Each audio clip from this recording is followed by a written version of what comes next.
sono di quei dati che lasciano stupefatti.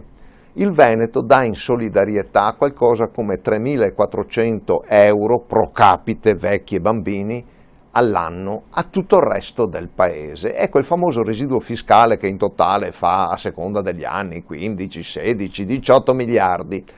E in pratica è la differenza tra quanto i veneti pagano di tasse e quanto ricevono indietro dallo Stato, in opere, in servizi. Questa differenza è notevole, 15, 16 miliardi.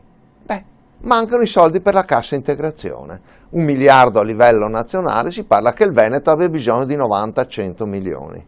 Ma cosa dobbiamo fare?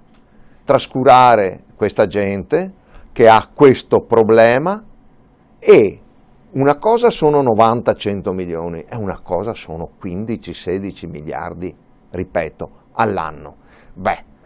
Io sono per la solidarietà, sono per il federalismo, sono perché una grossa parte di questi soldi vadano per compensare le difficoltà degli altri e i bisogni degli altri, sono anche perché una parte almeno resti, perché le nostre scuole siano migliorate, perché gli studenti abbiano borse di studio, ma soprattutto perché chi è in cassa integrazione abbia i soldi. Non è permesso che questi soldi se ne vadano senza che rimanga qualcosa qui per questo tipo di esigenze, anche per questo tipo.